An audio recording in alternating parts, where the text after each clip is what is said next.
بسم اللہ الرحمن الرحیم. ناظرین السلام علیکم. فروغ مرثیہ کے سلسلے کی پہلی مجلس لے کر اصغر مہدی رضوی اور ڈاکٹر تقی عابدی حاضر خدمت ہیں. ناظرین، آج محرم کی پہلی تاریخ ہے. پھر موسم فریاد و بکا آیا ہے، پھر رونے رولانے کا مزہ آیا ہے. نکلے ہیں جو اشک پیشوائی کے فضا، کیا ماتم شاہ کربلا آیا ہے. آج ہم بات کریں گے کہ کس طرح سے محرم میں مجلسوں کی ابتدا ہوئی. یہ واحد چاند ہے جو جب آپ کے سامنے آتا ہے تو اس کا پرسہ دیا جاتا ہے. یہ وہ سال ہے کہ جس کی شروعات شادیانے سے نہیں ہوتی، ماتم سے ہوتی ہے. ڈاکٹر صاحب سے پوچھیں گے کہ آج پہلی محرم کی مناسبت سے، محرم کے چاند کی مناسبت سے، مرثیے کی مناسبت سے ہم پہلی محرم کس طریقے سے منائیں. جی ڈاکٹر صاحب. جی، بہت عمدہ سوال ہے. پہلے تو میں مشکور ہوں کہ فروغ مرثیہ جو در حقیقت فروغ ادب اور فروغ مذہب اور تہذیب ہے. جی جی. بر صغیر میں اردو مرثیہ اپنی کیفیت آپ رکھتا. حقیقت. ہم نے رضوی صاحب جو مختلف حیتیں تھیں عرب سے یا فارسی ادب سے حاصل کی، لیکن جس میں مرثیہ بھی آیا، جی. عرب سے ہوتا ہوا، فارسی سے گزرتا ہوا، جب اردو ادب میں داخل ہوا تو غزل ہو کہ قصیدہ ہو کہ مرثیہ یعنی رباعی یا مثنوی، کسی حیت میں اردو ادب نے وہ پیش رفت نہیں کی جو مرثیہ نے کی. حقیقت ہے. آج اردو مرثیہ ادب عالیہ کا جز ہے. بالکل صحیح. اسی لیے مولانا ابوالکلام آزاد نے ایک جملہ کہا تھا کہ اردو ادب کی جانب سے دنیا ادب کو میر انیس کے مرثیے اور مرزا غالب کی غزلیں تحفے میں پیش کی جا سکتی. کیا کہنے، ماشاء اللہ. تو مرثیہ اگرچہ کہ ان ایام عزا کی محرم کے پہلے 10-12 دن میں پوری دنیا میں پڑھا جاتا ہے، اور ایک تحقیق کے مطابق 25,000 سے زیادہ مقامات پر کم از کم ایک مرثیہ اور زیادہ سے زیادہ آپ کے جو ہے 3-4 مرثیے پڑھے جاتے ہیں. اور آج کی ٹیکنالوجی سے جیسے آپ اور دوسرے افراد فروغ مرثیہ کو ڈیجیٹل ورلڈ میں پھیلا رہے ہیں، تو یہ حسن یوسف ہے جس کے حسن کو ہم پوری دنیا میں پیش کر رہے ہیں. بالکل بالکل. اور آپ جانتے ہیں کہ اردو ادب کی جو سب سے پہلی کتاب ہے کدم راؤ پدم راؤ، اس کے 40 سال بعد جو کتاب لکھی گئی ہے وہ اردو ادب کی پہلی مرثیے کی کتاب نوسر ہار ہے، 1503 میں لکھی، جو 1503 میں لکھی گئی، اور جسے اشرف بیابانی بیجاپوری نے نظم کیا. جی ہاں بالکل. تو ہمارے جو تہذیب ہے بر صغیر کی، عزاداری کے اس دنیا میں 3 طرز ہیں، 3 ٹرینڈز ہیں. ایک عربی ہے جو جاری ہے، اور دوسرا فارسی اور ایرانیوں کا طریقہ کار ہے، بالکل. اور تیسرا ہمارا بر صغیر کا ہے. جی ہندوستان پاکستان. ہندوستان پاکستان اور ہندوستانی پاکستانی جو پوری دنیا میں اس وقت پھیلے ہوئے ہیں ان کے جو عزاخانے اور امام بارگاہیں ہیں وہاں پر جو ٹرینڈ ہے، تو سب سے پاپولر اور سب سے معروف اور سب سے مشہور جو طرز عزاداری ہے وہ طرز عزاداری آپ کے بر صغیر کا ہے، تعداد کے لحاظ سے، مجالس کی تعداد کے لحاظ سے، لوگوں کے اس میں. تو ہماری جو عزاداری کا جو طرز ہے وہ ایک خاص آپ کے ماحول کی دین ہے، بالکل، جو گزشتہ 600-700 سال سے آہستہ آہستہ بنی ہے. بالکل ایک تو روایت ہے. ایک روایت ہے. آپ دیکھ رہے ہیں کہ جو مجلس عزا جسے ہم کہتے ہیں وہ درود سے شروع ہوتی ہے، بالکل، فاتحہ سے یہ گزرتی ہے، اور جو صاحب منبر مرثیہ خان ہوتا ہے وہ پہلے سامعین کو وقت دیتا ہے تاکہ اپنی نشستوں پر آرام سے بیٹھ سکیں اور متوجہ ہو سکیں. تو کچھ رباعیات یا خطات پڑھتا ہے پہلے، اور اس کے بعد کچھ رباعیات اور خطات کے بعد سلام پیش ہوتا ہے، اور سلام کے بعد آپ جانتے ہیں کہ پورا مرثیہ. تو وہ 500 سال کی جو تاریخ ہے وہ مرثیوں میں ہمارے رقم ہے. بالکل. نوسرہار کا ذکر ہم نے کیا یہاں پر، اور نوسرہار کے بارے میں یہ کہنا چاہتا ہوں میں کہ یہ وہ کتاب ہے جس میں 1800 سے زیادہ اشعار موجود ہیں، بالکل، اور اس کی تاریخ تصنیف 909 ہجری ہے. جی بالکل. بیجاپوری اشرف بیابانی بیجاپوری کہتے ہیں 900 ہوئے اگلے 9، یہ دکھ لکھیا اشرف تو، نام دھرایا 100 نوسرہار، لیکن یہ سب دکھ کا بھار. یعنی 909 ہجری میں 9 ابواب میں 9 باب میں تو نے یہ دکھ کا، یہ پیغمبر اکرم کے نواسے کے دکھ کا جو پرچار کیا ہے، جی اسی وجہ سے اس کا نام تو نے نوسرہار رکھا ہے. تو یہ پہلی مستند کتاب ہے. اور یہ جو امام بارگاہوں میں یہ جو پرانا محتشم کاشی کا جو مرثیہ نظر آتا ہے، جی ہاں، اس سے 80 سال پہلے ہمارے پاس نوسرہار موجود تھی.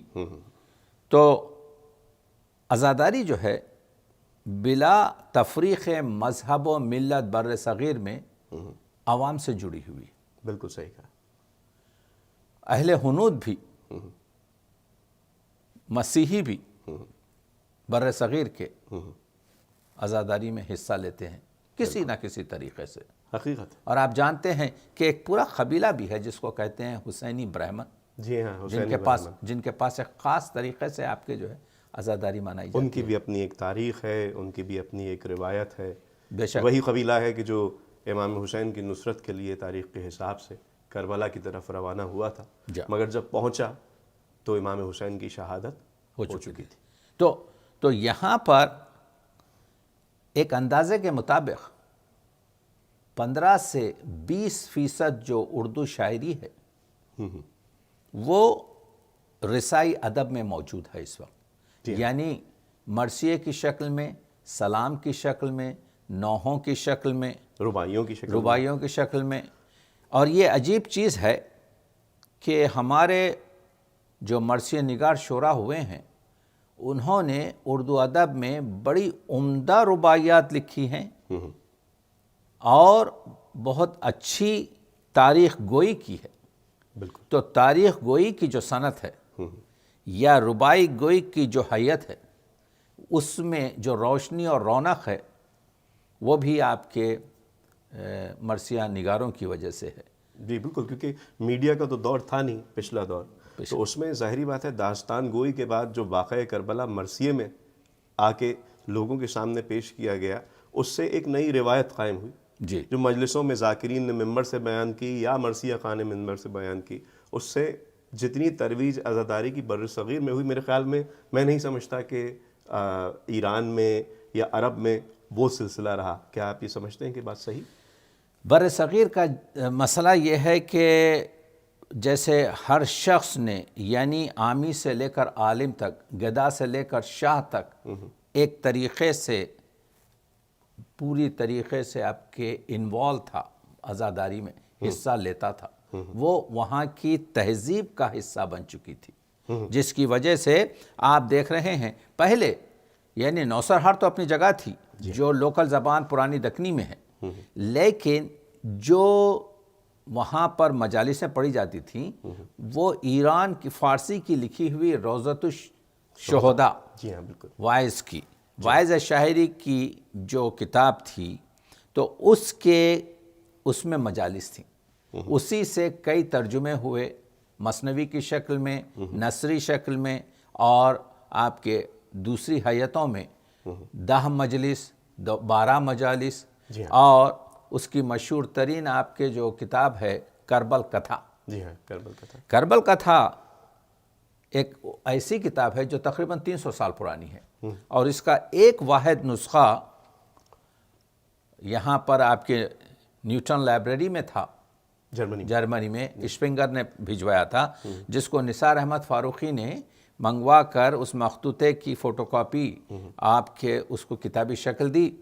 تو اس میں 12 آپ دیکھ رہے ہیں کہ مجالس ہیں.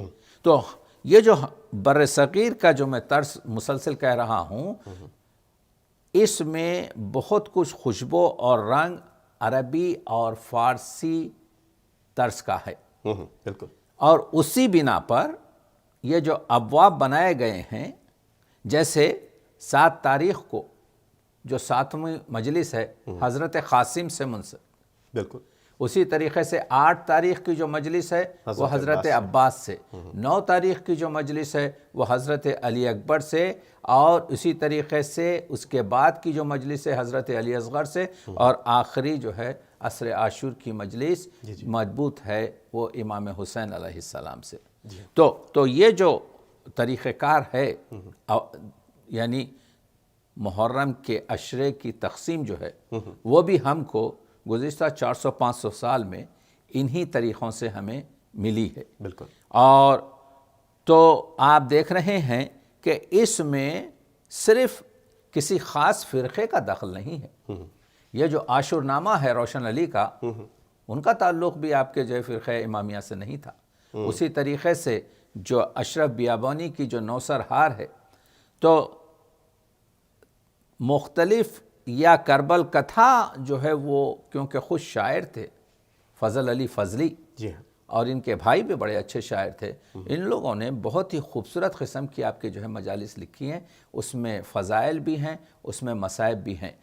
اور پھر اس کے بعد آگے آپ دیکھ رہے ہیں کہ مرثیہ آگے بڑھتا ہے.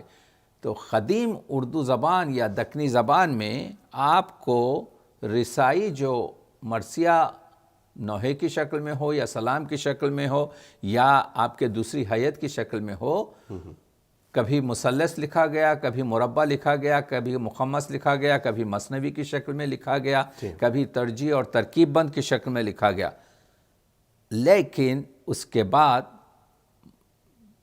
رفیع سودا پہلے شاعر ہیں، یا میر تقی میر ان کے ساتھ اوائل صف اول کے شاعروں میں سے ہیں، اور خلیفہ سکندر کے ساتھ، کہ ان لوگوں نے مسدس کا رواج دیا.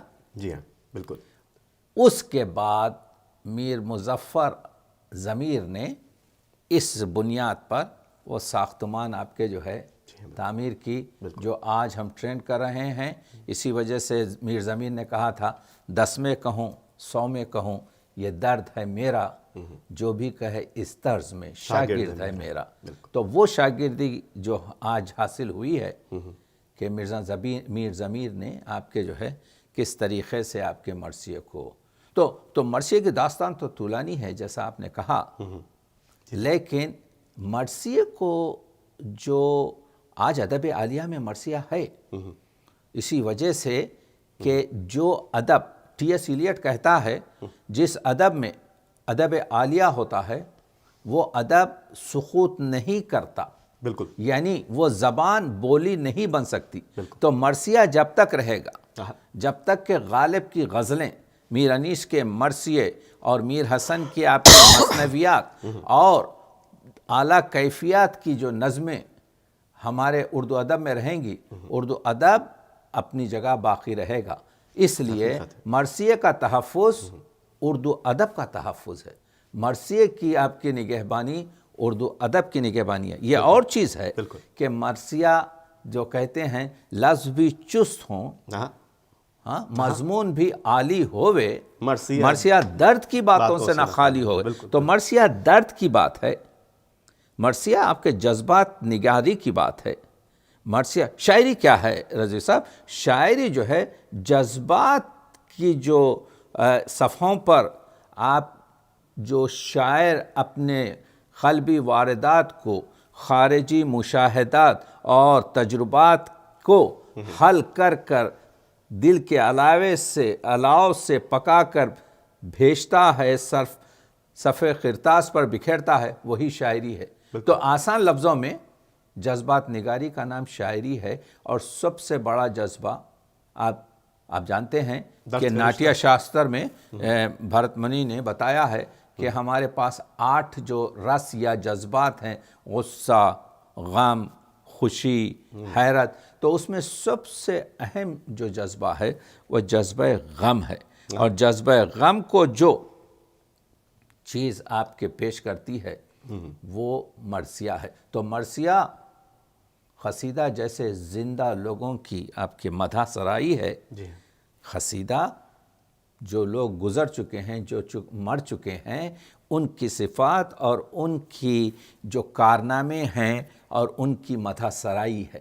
تو مرثیہ اس وقت آپ کے جذبہ غم کا پوری طریقے سے ہم کو ایک روال اور وہ بتاتا ہے کہ یہ کس طرح سے مختلف ادبوں میں اس کی آپ کے وہ رہی ہے۔ اور اردو ادب خوش نصیب ہے کہ اسے یہ صنف ملی جس میں اس نے اپنے مطالب کو پوری دنیا میں پیش کیا۔ اور ایک چھوٹی سی آپ کے تحقیق کے مطابق ہم جانتے ہیں کہ 25,000 سے زیادہ آپ کے میر انیس کے مرثیے یا دوسرے مرثیے پڑھے جاتے ہیں۔ شبانہ روز آپ مرثیے کو سن سکتے ہیں۔ 5,500 مطبوعہ مرثیے ہیں ناظرین، اور اس میں ڈاکٹر صاحب بالکل صحیح کہہ رہے ہیں کہ 25,000 مقامات پر اگر آپ 24 گھنٹے میں دیکھیں تو مرثیے پڑھے جاتے ہیں۔ ناظرین، محرم کا چاند ہے، پہلی محرم ہے۔ آپ کے سامنے سلام کے چند شعر پیش کروں گا کہ ہلال محرم نشان عزا ہے، جدھر دیکھیے ایک محشر بپا ہے، شہیدی کو اصحاب ایسے ملے ہیں کہ جن کی وفا پر وفا خود فدا ہے۔ شبیہ پیمبر کی آمد ہے رن میں، زمیں تا فلک شور صلی علیہ ہے، اور کہوں کیا میں فوج حسینی کی شوکت، ہزاروں سے ایک ایک تنہا لڑا ہے، اور نبی کے نواسے کا ماتم ہے گھر گھر، اسی غم میں مصروف چھوٹا بڑا ہے، اور ہر ایک دل پہ غم کی گھٹا چھا گئی ہے، سیاہ پوش ہر مومن با صفا ہے۔ بے شک یہ مسئلہ یہ ہے کہ جیسا آپ نے کہا کہ محرم اور ماتم، جی ہاں، آپ دیکھ رہے ہیں، آپ نے چاند کا ذکر کیا کہ پھر چاند محرم کا نظر آیا ہے، کیا کہنے، پھر جوش پہ ابر چشم تر آیا ہے، کیا خوب نصیب ہیں عزاداروں کے، فرزند رسول ان کے گھر آیا ہے، کیا کہنے سر، فرزند رسول ان کے گھر آیا ہے۔ ہمارے شاعروں نے محرم، اور ابھی آپ نے ماتم اور محرم کا ذکر کیا، اور اس پر بھی آپ کے ایک 4 مصرے سن لیجئے کہ 2 میم جو ایک لفظ محرم میں ہیں، شروع بھی میم سے ہے اور جی ختم بھی میم سے ہے. یہ ہمارے بڑے شعراء جو ہیں، اس سے پہلے میں آپ کے جو ہے دبیر کا نعتیہ شعر سنانا چاہتا ہوں. حضور کے نام میں 2 میم ہیں. ہاں محمد. ہاں تو بتایا ہے کہ 2 میم محمد سے جہاں روشن ہے. بالکل. یعنی یہ جو دنیا روشن ہے یا سورج سے روشن ہے یا چاند سے روشن ہے. سورج کو آپ کے شمس کہتے ہیں اور چاند کو قمر کہتے ہیں. اور جو سے حرفی لفظ ہوتا ہے اس کے بیچ کے حرف کو قلب کہتے ہیں. بالکل. تو مرزا دبیر کا شعر دیکھیے، 2 میم محمد سے جہاں روشن ہے، مضمون یہ دل شمس و خمر سے پایا. یعنی شمس کے میم سے اور خمر کے میم سے، یعنی پورا شعر بن گیا کہ 2 میم محمد سے جہاں روشن ہے. تو اب محرم کے بارے میں کہتے ہیں 2 میم جو ایک لفظ محرم میں ہیں، پیوند انہی حرفوں کے ماتم میں ہے. ماتم میں بھی آپ کے جو ہے 2 ہیں. ہر میم کے 40 عدد ہیں یہ کھلا. ہر میم کے 40 عدد ہیں یہ کھلا. ماتم کے 40 روز 2 عالم میں ہیں. تو یہ جو شروع ہوتا ہے پہلا محرم، آپ دیکھتے ہیں کہ یہ 10ویں کو عاشورہ ہے اور اس کے 40 روز بعد 20 صفر چہلم ہے. تو ماتم کے 40 روز 2 عالم میں ہیں. تو یہ پوری طریقے سے محرم ہو یا ماتم ہو یا محرم کا چاند ہو، اس پر بھی اردو ادب میں بہت کچھ آپ کے سرمایہ ہے جس سے استفادہ ہو سکتا ہے. جی ڈاکٹر صاحب، جو 500 سال اردو کی تاریخ ہے، مرثیہ کی بھی تاریخ جو ہے اسی سے مماثلت رکھتی ہے. اور جتنی ترقی مرثیہ نے شروع کے 300 سال میں کی، اتنی ہی اردو زبان نے بھی، اور اتنی ہی ترویج عزاداری کا ذریعہ بھی بنا پورے بر صغیر میں. چاہے پاکستان کی بات کریں پچھلے 70 سال میں، یا چاہے بر صغیر کی بات کریں پچھلے 500 سال میں. یہ پروگرام محرم کا چاند اس حوالے سے ختم کرتے ہیں کہ اردو ادب اور اردو زبان دونوں کی مماثلت ایسی ہے کہ جب ادب کی ترویج ہو تو مرثیہ کی ترویج کا نام آئے، اور جب مرثیہ کی ترویج ہو تو ہماری ترویج عزاداری کا بھی نام آتا ہے. اسی پیغام کے ساتھ آج کی مجلس کو یہیں پہ ختم کرتے ہیں. کل انشاءاللہ آپ سے پھر ملاقات کریں گے. بہت شکریہ.